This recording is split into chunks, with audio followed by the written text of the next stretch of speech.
Pen तालुक्यातील साकणशी किल्ल्याच्या परिसरात पेन तहसीलदार, वन विभाग आणि परिवहन विभागाच्या आशीर्वादाने अनेक बेकायदेशीर दगडखाणी आणि क्रशर प्लांट आहेत। यामधून मोठ्या प्रमाणावर अवजड वाहनांच्या माध्यमातून दूरशेत रस्त्यावर माल वाहतूक होते।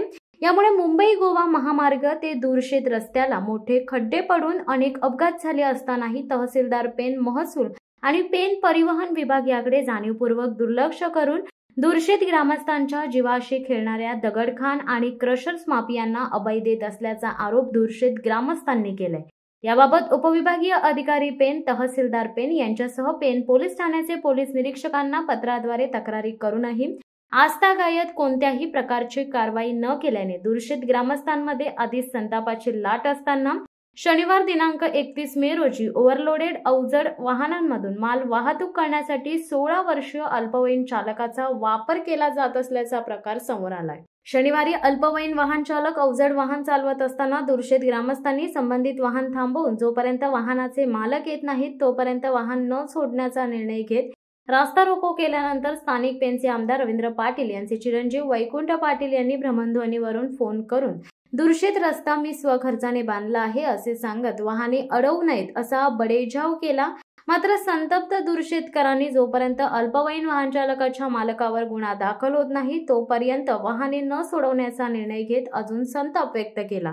याबाबत सविस्तर वृत्त असे की शनिवार दिनांक 31 मे 2025 रोजी दूरशेत रस्त्यावरून खडीने भरलेला ओव्हरलोडेड डंपर वाहन क्रमांक MH06 CP 1754 चालक विजेंद्र कुमार साकेत भरधाव वेगाने धूळ उडवत जात असताना दूरशेत गावातील तरुणांनी त्या डंपरला अडवले असता सदर डंपर मधील चालक हा फक्त 16 वर्षीय अल्पवयीन असल्याचे समजले।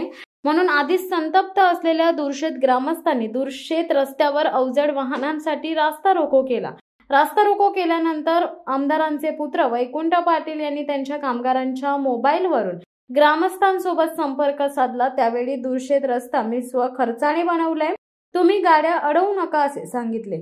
परंतु दूरशेत रस्ता हा आमच्या हक्काचा आहे, त्यावर पहिला अधिकार आमचा आहे असे ग्रामस्थांनी ठणकावून सांगितले।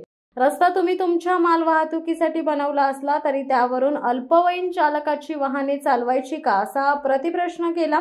त्यानंतर पोलिसांनी घटनास्थळी येऊन ग्रामस्थांना कायद्याचा धाक दाखवून रास्ता रोको आंदोलन बंद करण्यास सांगितले।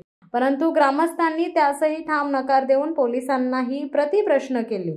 वाहन चालक सावनी इन्फ्रा आणि वाहन चालक विजेंद्र कुमार साकेत यांच्यावर कायदेशीर कारवाई करण्यात यावी अशी ग्रामस्थांनी मागणी केल्यानंतर पोलिसांनी कारवाई करण्याचे आश्वासन दिल्यानंतर रास्ता रोको आंदोलन मागे घेण्यात आले।